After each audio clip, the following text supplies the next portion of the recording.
नमस्कार मित्रांनो, लग्नानंतर होईलच प्रेम या मालिकेच्या 21 जुलैच्या भागामध्ये मित्रांनो जीवा आणि नंदिनी जज समोर बसलेले असतात. तर तेव्हा जीवाने कारण सांगितलेलं असतं की ही सतत पसारा आवरत असते म्हणून मला हिच्यापासून डिवोर्स हवा आहे. तर तेव्हा जज नंदिनीला म्हणू लागतात की मॅडम, मी माझ्या बायकोला ना तुमच्याकडे पाठवतो, तुम्ही जरा तिला ट्रेनिंग द्याल का आणि तुम्ही जरा तिला समजून सांगा, शिकवा तिला. अहो म्हणजे काय, मला ना टापटीपणा आवडतो पण माझी बायको आहे ना, तिचं नाव तर बदलून आता मी मिसेस पसारेवालाच ठेवतो, असं त्यांनी बोलल्यानंतर जीवा आणि नंदिनी एकदमच एकमेकांच्याकडे बघू लागतात. तर तेव्हा जज त्यांना थोडंसं त्यांच्या विचारातून बाहेर काढतात आणि म्हणतात, हॅलो, हे असंच असतं. अहो लग्न म्हटलं ना, आपल्या स्वभावाच्या विरुद्धच पार्टी आपल्याला भेटते. आणि अरे बापरे, काय झालं इथं, मी तुमचं दुःख म्हणजे तुमची केस ऐकायचं सोडून मी माझंच दुःख सांगत बसलोय तुम्हाला, असं म्हणून ते थोडंसं हसू लागतात आणि परत म्हणतात की ठीक आहे, यू कंटिन्यू, बोला अजून काय प्रॉब्लेम आहे तुम्हाला. तर त्यांनी असं विचारल्यानंतर जीवा म्हणतो, अजून अजून प्रॉब्लेम आहे ना. तर जज म्हणतात, हो ठीक आहे, सांगा ना मग. तर तेव्हा आता जीवा थोडासा गडबडू लागतो आणि नंदिनी मात्र धक्क्यानेच त्याच्याकडे बघत असते. तर तेव्हा जीवा सांगतो की हिला सतत बडबड करायची सवय आहे, सतत बडबड करत असते आणि तुम्हाला सांगतो इतकी बडबड करते की कधीतरी असं वाटतं की देवाने आपल्याला कान का दिलेत. अहो फुकटचा टॉक टाईमच आहे ही, असं त्यानं म्हटल्यानंतर आता नंदिनी थोडीशी त्याच्यावरती भडकते. त्याला म्हणते मी फुकटचा टॉक टाईम आहे आणि त्यानंतर ती जजना सांगू लागते, अहो सर, लग्न झाल्यापासून ना बॅलन्स नसलेल्या फोनसारखे गप्प आहेत हे. अहो मला असं वाटायचं कधीतरी हा बॅलन्स नसलेला फोन ट्रिंग ट्रिंग करेल, कधीतरी व्हायब्रेट तरी करेल, पण अजिबातच नाही. कसलं काय, हा फोन नुसता सायलेंट मोडवरतीच आहे, असं ती आता जीवाकडे रागारागतच बघत बोलत असते. आणि त्यानंतर ती आता जजकडे बघून म्हणते, तुम्हीच सांगा सर मला, जर सतत कायम सायलेंट मोडवरती असलेल्या फोनला सुरू करायसाठी कोणीतरी पुढाकार घेणं गरजेचं आहे का नाही. तर तेव्हा जज म्हणतात, तुमचं अगदी बरोबर आहे. तर तेव्हा नंदिनी म्हणते, काय आहे ना सर, मी यांच्या आणि माझ्या वाटणीची, दोघांच्या वाटणीची बडबड करायची म्हणून मी जास्त बोलत होते आणि म्हणे मी फुकटचा टॉक टाईम. आणि पुढं ती जीवाला म्हणते, आणि याच फुकटच्या टॉक टाईमची ना तुम्हाला दिवसातून 10 वेळा गरज पडायची,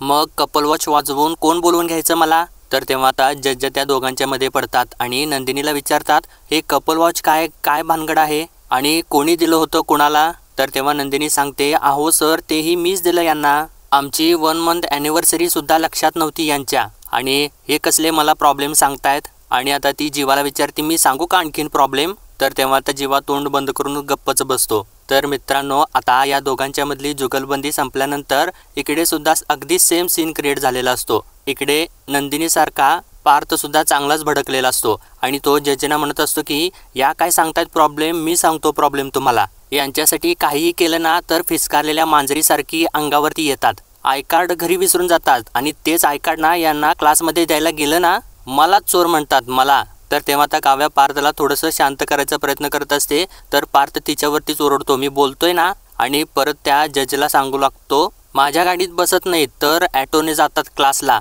आणि त्यानंतर ना माझीच गाडी पंक्चर करून मलाच न्यायला येतात, तेही रिक्षाने, असं त्यानं सांगितल्यानंतर काव्याला मात्र आश्चर्याचा धक्काच बसतो आणि ती डोळे मोठे करूनच आता त्याच्याकडे बघू लागते. तर तेव्हा आता तिला तो क्षण आठवतो ज्यावेळेस तिने स्वतःच्या हातानेच पार्थच्या गाडीचं टायर पंक्चर केलेलं असतं आणि त्यानंतर ती रिक्षा घेऊन पार्थला घेऊन जायसाठी आलेली असते आणि तिला बघितल्यानंतर पार्थला धक्का बसलेला असतो. आता हा सगळा क्षण तिच्या डोळ्यासमोरून जाऊ लागतो. तर मित्रांनो, आता इकडे नंदिनीने सुद्धा अगदी तोच मुद्दा उपस्थित केलेला असतो. ती जजना सांगत असते की अहो हे नुसती रिक्षा घेऊन नाही आले तर रिक्षावाला बनून आलेले होते आणि ते सुद्धा मी दिलेलं कपल वॉच घालून, असं तिने सांगितल्यानंतर आता जीवाला सुद्धा आश्चर्याचा धक्काच बसतो आणि त्याला आता तो क्षण आठवतो ज्यावेळेस तो रिक्षावाला बनून नंदिनीला घ्यायला आलेला असतो आणि त्यावेळेस पैसे देत असताना नंदिनीने त्याच्या हातामधलं कपल वॉच बघितलेलं असतं. तर आता नंदिनी पुढं जजना सांगू लागते की अरे, एखादा माणूस इतका वेश बदलून एखाद्याला घ्यायला येतो तर कपल वॉच काढून ठेवावं, एवढी साधी गोष्ट पण कळत नाही का, असं ती सर्व काही बोलत असते. तर तेव्हा जज मात्र त्या दोघांच्याकडे बघत हसतच असतात. तर तेव्हा जीवा जजना सांगू लागतो, अहो ठीक आहे ना, एक्साइटमेंटमध्ये कधीतरी विसरतो माणूस. तर तेव्हा जज म्हणतात, हो हो, तुमचं करेक्ट आहे. तर तेव्हा नंदिनी म्हणते, अहो पण विसरण्याने माणूस पकडला सुद्धा जातो आणि हे नाही का तसेच पकडले गेलेले आहेत, मग एवढा वेश बदलून आपल्याला जड जात असून सुद्धा तोंडाची भाषा बदलून एवढा उपद्व्याप करून काय उपयोग झाला. सांगा ना मला. तर तेव्हा जज म्हणतात हो हे सुद्धा करेक्टच आहे. तर तेव्हा तर जीवा थोडासा जजवरती वैतागतो आणि म्हणतो की काय करेक्ट आहे. अहो एकाच वेळेला दोन्हीसुद्धा गोष्टी कशा काय करेक्ट असू शकतात. आणि हिचा नेमका प्रॉब्लेम आहे तरी काय, की मी उपद्व्याप करतो म्हणून, की कपल वॉचमुळे पकडला गेलो म्हणून. तर तेव्हा आता नंदिनी त्याच्यावरती जाम भडकते आणि म्हणते की दोन्ही गोष्टींचा प्रॉब्लेम आहे मला. मी म्हणत होते ना तुम्हाला मला पिकअप करायला येऊ नका, पण नाहीच आलातच तुम्ही. आणि जेव्हा मी म्हणायचे ना अहो प्लीज मला पिकअप करायला या ना, मला पिकअप करायला या, तेव्हा मात्र कधीच नाही आलात. आणि जेव्हा आलात तेव्हा ते वेश बदलून. आणि सर बेसिकली काय माहिती आहे का, हे माझं काही ऐकतच नाहीत. अहो मी जे सांगते ना त्यातलं हे काहीच करत नाहीत, त्याच्या बरोबर उलट करतात. असं ती सर्व काही जजना सांगत असते. तर तेव्हा जीवा तिला म्हणतो अगं हे तू सांगतेस, हे तू म्हणतेस, अगं तू कधी माझा ऐकतेस ग. मी नाही म्हटलं ना तरीसुद्धा सतत माझ्यासमोर येऊन बडबड बडबड बडबड करत असतेस तू. अहो तुम्हाला सांगू का, माझं नाव जन्मेजय कोणी ठेवलं ना हे विचारते ही मला. तर असं त्यानं बोलल्यानंतर जज हसूच लागतात आणि जीवाला म्हणतात अहो सिरियसली तुमचं नाव जन्मेजय आहे. तर तेव्हा आता नंदिनी म्हणते अहो जन्मेजय कसलं, जन्मठेपेच आहे ही. तर आता ते ऐकल्यानंतर जेव्हा म्हणतो एक मिनिट प्लीज, माझ्या पर्सनल गोष्टींच्यावरून मला कोणी चिडवलेलं मला अजिबात आवडणार नाही प्लीज. तर तेव्हा नंदिनी त्याच्यावरती ओरडते आणि म्हणते का नको चिडवू. हे बघा डॉक्टर समोर आणि काउन्सिलर समोर काही सुद्धा लपवायचं नसतं. तर आता इकडे सुद्धा मित्रांनो अगदी सेम सिच्युएशन झालेली असते. काव्या आता पार्थ विरुद्ध बडबडू लागते. ती जजना म्हणते की लपवण्याविरुद्ध तर यांनी काही बोलूच नाही, लपून छपून माझ्या घरी आले होते हे डिलिव्हरी बॉय बनून. तर ते ऐकल्यानंतर जजना धक्काच बसतो आणि ते म्हणतात काय डिलिव्हरी बॉय बनून. तर तेव्हा काव्या म्हणते अहो हो तेही भर रात्री, इतक्या रात्री असं लपून छपून कोणाच्या घरी कोण जातो हो. आणि बरं ठीक आहे डिलिव्हरी बॉय बनून आले, ते रेड वेल्वेट पेस्ट्री घेऊन आले आणि मग मला ती खायला लागली ना, आणि ती खाऊन मला झोप आली, मग अभ्यास झाला नाही माझा त्या पेस्ट्रीमुळे. तर आता पार्थ लगेचच तिच्यावरती चिडत बोलतो पण ती रेड वेल्वेट पेस्ट्री मी आणून दिली होती, तुम्हाला भरवलेली नव्हती काय, कोणी केलं होता आग्रह खायला. तर तेव्हा काव्या म्हणते प्रश्न आग्रह करण्याचा नाही आहे देशमुख. तर पार्थ विचारतो मग कशाचा आहे. तर तेव्हा काव्या म्हणते एवढ्या मेहनतीनं आणली होती ना तुम्ही ती पेस्ट्री, म्हणून खायला लागली ना मला ती, हाऊस नाही आली आहे मला पेस्ट्री खात बसायची भर रात्री. ते सुद्धा मुळात ना मला हे लग्न करायचीच हाऊस नव्हती, पहिल्या दिवसापासून सांगते मी मला डिवोर्स हवाय असं ती सर्व काही बोलून पार्थ बरोबर चांगलीच भांडू लागते. आणि जज मात्र एकसारखं त्या दोघांच्याकडे बघत असतात. आणि मित्रांनो आता त्यांनी इथे लग्नानंतर होईलच प्रेम हे शीर्षक गीत सुद्धा बॅकग्राऊंड म्युझिकला लावलेलं आहे. आणि ते दोघे मात्र जाम एकमेकांच्या सोबत भांडत असतात. आणि जज मात्र आश्चर्यानेच त्या दोघांच्याकडे बघत असतात, कारण त्यांना काही कळतच नसतं की यांच्यामध्ये प्रेम आहे का भांडण आहे. तर इकडे सुद्धा अगदी तीच कंडिशन असते की नंदिनी आणि जीवा एकमेकांच्या सोबत जोरजोराने भांडत असतात. आणि इकडे सुद्धा जजना कळत नसतं की या दोघांच्यामध्ये प्रेम आहे का भांडण आहे. आणि ते आता एकदम जोराने त्या दोघांच्यावरती ओरडतात अहो हे कोर्ट आहे तुमची बेडरूम नाही, असं त्यांनी ओरडल्यानंतर ते दोघे सुद्धा एकदम चिडीत चूप शांत बसतात. तर मित्रांनो आता यांच्यामधला हा सीन इकडे चालू असतो. पण आता इकडे देशमुखांच्या घरामध्ये गुरुजी एकटेच बसलेले बघून वसुंधरा आणि रम्या त्यांच्या समोर येतात. आणि वसुंधरा गुरुजींना म्हणू लागते पूजा किती छान झाली ना गुरुजी, आणि ही घ्या तुमची दक्षिणा, असं म्हणून ती गुरुजींना दक्षिणा देऊ लागतात. तर तेव्हा गुरुजी तिला म्हणतात दक्षिणा मला मिळालेली आहे, मानेनीच इतक्यात देऊन गेली आणि माझी कॅबही इतक्यात येईलच, पण ही चौकशी करायला तुम्ही इथे आलेला नाही आहात, हे बरोबर आहे ना. आणि रम्याला विचारतात खरं आहे ना रम्या. तर तेव्हा त्या दोघींना सुद्धा धक्काच बसतो, कारण गुरुजींनी बरोबर त्या दोघींच्या मनातलं ओळखलेलं असतं. तर तेव्हा आता वसुंधरा थोडीशी हसू लागते आणि रम्याला म्हणते बघितलंस ना रम्या, मी म्हटलं होतं ना तुला गुरुजींना सगळं काही कळतं, बोललेलं सुद्धा कळतं आणि न बोललेलं सुद्धा कळतं, हो की नाही गुरुजी. तर तेव्हा आता गुरुजी तिच्यावरती थोडंसं चिडूनच बोलतात, तुम्ही मला विचारताय का स्वतःला सांगताय. तर तेव्हा वसुंधरा थोडीशी गडबडू लागते आणि म्हणते हो बरोबर आहे, आणि काय आहे ना गुरुजी या रम्याला तुम्हाला काहीतरी विचारायचं आहे, असं म्हणून ती रम्याला तर म्हणू लागते की विचार ना अगं रम्या विचार. तर तेव्हा रम्या म्हणते मी विचारलं असतं अगं आई, पण गुरुजी ना मामीच्या माहेरच्या आहेत ना, मी विचारलं आणि त्यांनी जर मामीला सांगितलं तर तेव्हा गुरुजी म्हणतात जे अटळ आहे ते होणारच, आणि मी कोणाला काहीही सांगितलं तरी सुद्धा भविष्य त्याचा डाव खेळतोच, आणि असो मला विचारलेली प्रत्येक शंका गुपित म्हणून माझ्याकडेच राहील, विचार काय विचारायचं आहे ते, आणि काय समस्या आहे तुला. तर तेव्हा रम्या म्हणते माझं लग्न. तर तेव्हा गुरुजी म्हणतात होणार. तर तेव्हा रम्या म्हणते अहो ते तर होईलच मी मनावर घेतल्यावर, पण आत्ता मी ते मनावरती घेत नाहीये कारण मला ना माझं लग्न माझ्या मनासारखं व्हायला हवं आहे गुरुजी. तर तेव्हा गुरुजी म्हणतात अगदी तसंच होणार. तर त्यांनी असं बोलल्यानंतर वसुंधरा आणि रम्या जाम खुश होतात आणि रम्या विचारू लागते खरंच का गुरुजी, खरंच तसंच होईल का? तर तेव्हा गुरुजी म्हणतात माझ्या बोलण्यावरती जर संशय असेल तर तुझं विचारणं निरर्थक आहे. तर तेव्हा वसुंधरा म्हणते अहो नाही नाही गुरुजी, तुमच्या बोलण्यावरती संशय आहे अशातला भाग नाही. आणि रम्याला म्हणते अगं रम्या उगीच संशय घेऊ नकोस, तू बोल ना पुढे. तर तेव्हा रम्या म्हणते म्हणजे तुमच्या बोलण्यावरती काहीही संशय नाही आहे गुरुजी, पण एखाद्या गोष्टीची आपण इतक्या वर्षापासून वाट बघतोय आणि ती होणारच हे कळल्यानंतर एखाद्याचं कसं होतं ना, अगदी तसं झालं मला. बरं गुरुजी मला एक गोष्ट सांगा, माझा जोडीदार कोण असेल? तर तेव्हा गुरुजी म्हणतात जो तुझ्या भाग्यात आहे तोच. तर तेव्हा रम्या विचारते की पण गुरुजी जो माझ्या भाग्यात लिहिलेला आहे तो आणि जो माझ्या मनात आहे तो पुरुष एकच असेल ना? तर तेव्हा गुरुजी म्हणतात ते ना तू काय प्रयत्न करतेस त्याच्यावर ठरणार. तर तेव्हा रम्या म्हणते म्हणजे मी प्रयत्न केलं तर होऊ शकतं, आणि गुरुजी जर असं असेल ना तर 100% प्रयत्न करेन मी. आणि वसुंधराला म्हणते अगं आई तू ऐकलंस का, माझं प्रेम आता जिंकणार, असं म्हणून ती खूपच खुश होत असते. आणि परत ती आता गुरुजींना विचारू लागते म्हणजे गुरुजी माझं लग्न कधी होईल, म्हणजे तुम्ही टाईम स्पेंड सांगू शकाल का, म्हणजे अजून किती महिने वगैरे लागतील असं?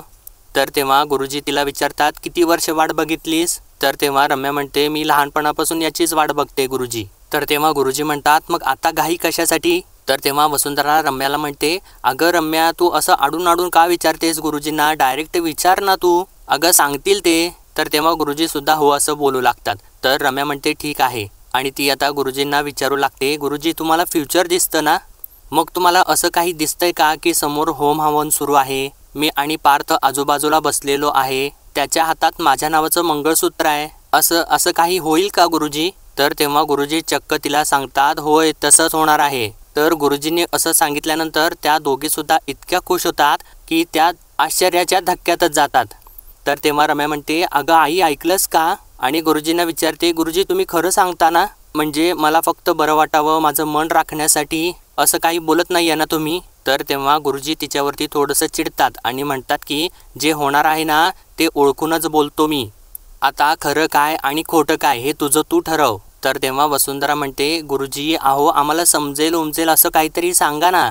तर तेव्हा गुरुजी म्हणतात ठीक आहे, मला दिसतंय ते मी सांगतो. तू आणि पार्थ लग्नाची वस्त्र नेसून स्वखुशीने मांडवात बसलेला आहात.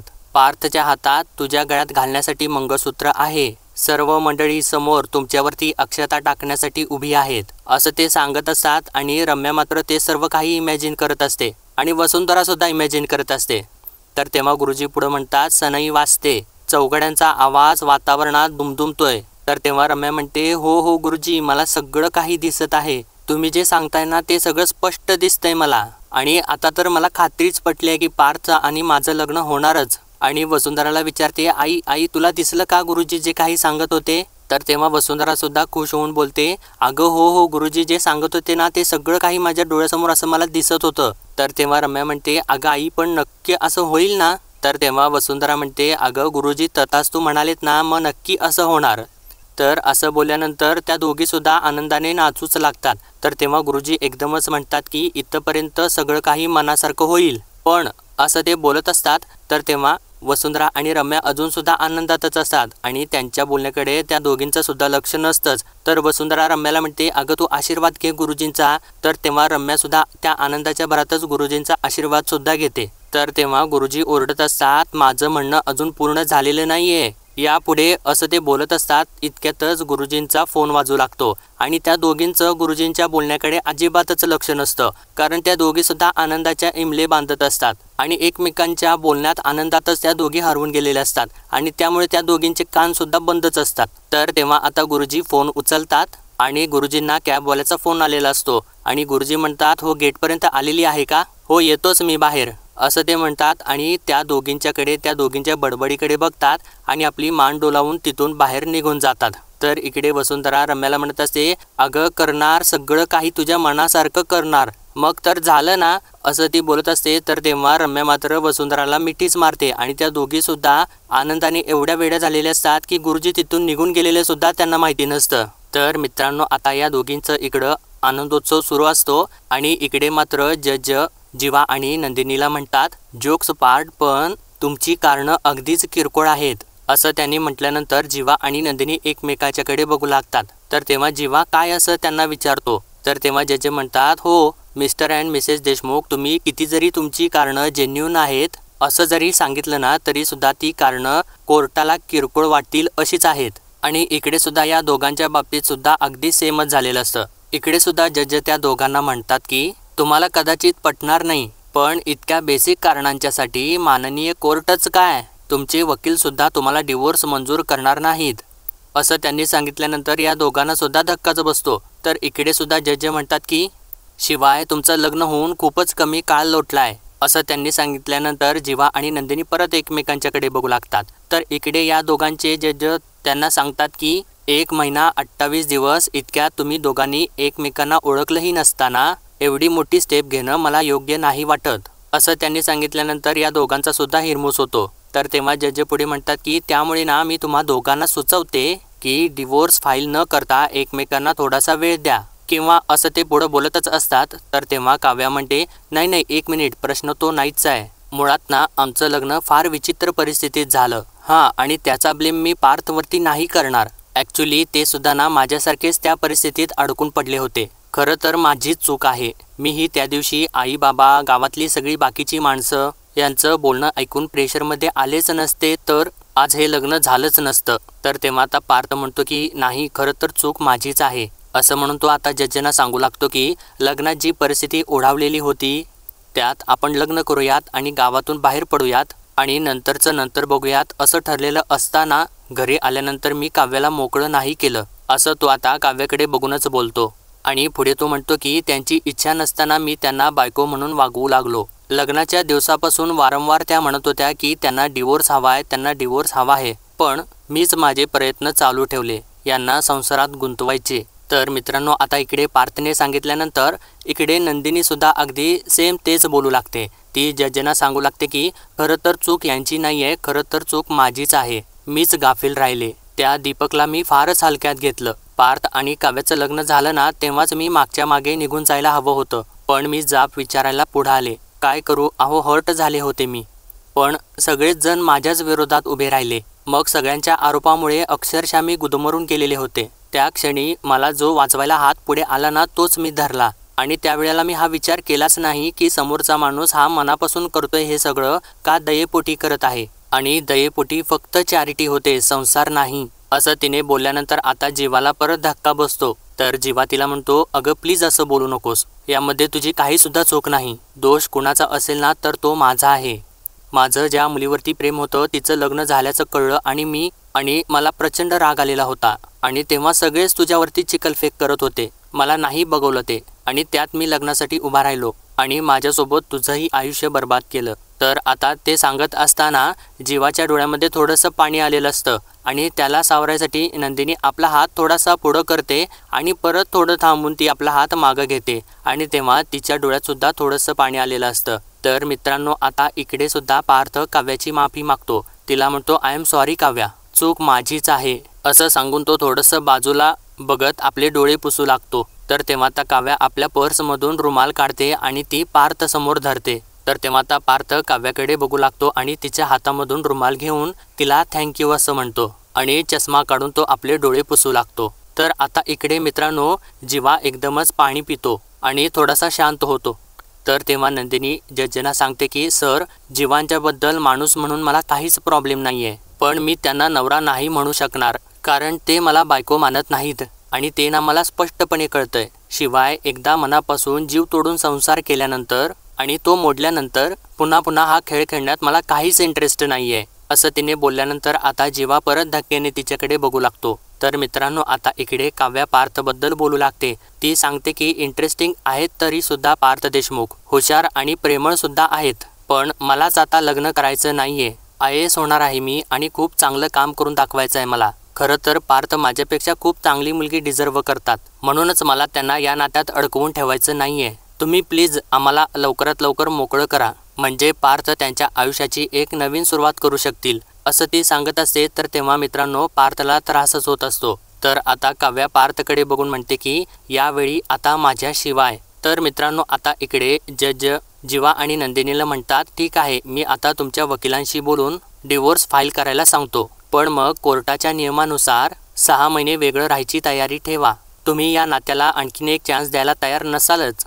डिवोर्स द्यायला आलेलं कुठलंही कपल तयार नसतंच, पण हा एक कूलिंग पिरियड आहे. तुम्ही तुमच्या नात्याला देत असलेला आणखीन एक चान्स आहे आणि या कूलिंग पिरियडमध्ये तुमच्याच लक्षात येईल की तुम्ही एकमेकांच्या सोबत जास्त खुश होतात की एकमेकांच्या शिवाय. असं त्यांनी सांगितल्यानंतर जीवा आणि नंदिनी एकमेकांच्याकडे परत बघू लागतात.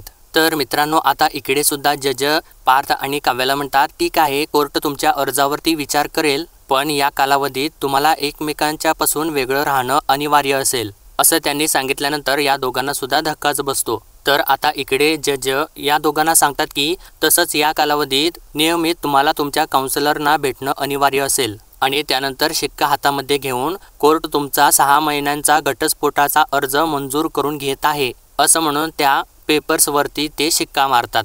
आणि ते बघितल्यानंतर मित्रांनो आता नंदिनीच्या डोळ्यामधून पाणी येऊ लागतं आणि जीवाला सुद्धा त्या गोष्टीचं खूप वाईट वाटलेलं असतं. तर इकडे सुद्धा जजनी त्या अर्जावरती शिक्का मारल्यानंतर काव्या आणि पार्थ एकमेकांच्याकडे बघू लागतात आणि त्या दोघांना सुद्धा खूप वाईट वाटत असतं. तर मित्रांनो आता त्यानंतर पार्थ आणि काव्या तिथून बाहेर पडतात आणि ते कारमधून चाललेलेच असतात. तर तेव्हा पार्थ अचानकपणे कार वाटेतच थांबवतो. तर तेव्हा काव्या त्याला काय झालं असं विचारते. तर तेव्हा पार्थ म्हणतो गाडीच्या बाहेर उतरल्याशिवाय कळणार आहे का, म्हणजे त्याची गाडी बंद पडलेली असते. तर तेव्हा काव्या त्याला म्हणते असं म्हणाले का मी. तर आता त्यानंतर पार्थ गाडीच्या खाली उतरतो आणि तो टायर्स चेक करू लागतो. तर दुसऱ्या बाजूला गेल्यानंतर त्याला दिसतं की त्या बाजूचं टायर पंक्चर झालेलं असतं. तर तेव्हा आता पार्थ काव्याला म्हणतो जरा बाहेर या.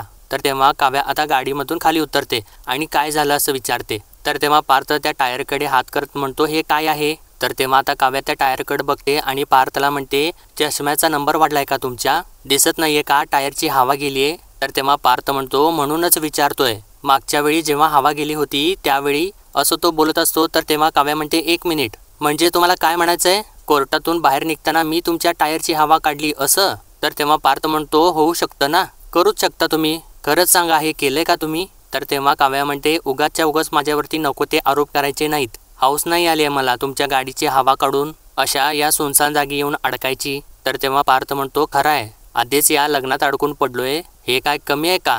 असं त्यांना बोलल्यानंतर आता काव्याला धक्काच बसतो आणि ती पुढं म्हणते की अर्ज मान्य केलाय ना, आता कोर्टाने सहन करा मग 6 महिने. तर असं तिने बोलल्यानंतर आता पार्थ तिच्याकडे एकसारखा बघू लागतो. तर मित्रांनो आजचा भाग इथेच संपतो आणि पुढील भागामध्ये आपण पाहणार आहोत काव्या पार्थला म्हणत असते हे 6 महिने संपल्यानंतर आभाळ जरी कोसळलं ना तरी सुद्धा तुमच्या मागे मी येणार नाही. तर मित्रांनो आता त्यानंतर जोराचा पाऊस चालू होतो आणि इकडे जीवा आणि नंदिनी मात्र बाईकवरून चाललेले असतात. तर जोराचा पाऊस आल्यानंतर जीवा आपली बाईक थांबवतो आणि त्यानंतर ते दोघे धावत जाऊन एका झाडाखाली उभारत असतात. तर तेव्हा नेहमीप्रमाणे नंदिनीचा तोल जातो आणि नंदिनी तोल जाऊन पडणारच असते. तर तेव्हा जीवा सुद्धा आता यावेळी नेमका तिला मागून पकडतो आणि तिला खाली पडण्यापासून धरतो. तर मित्रांनो आता इकडे पार्थ गाडीचं टायर चेंज करत असतो आणि काव्या तशीच बाहेर पावसात भिजत उभी असते. आणि आता इकडे जोराची वीज कडाडल्यानंतर नंदिनी एकदमच जीवाला जाऊन बिलगते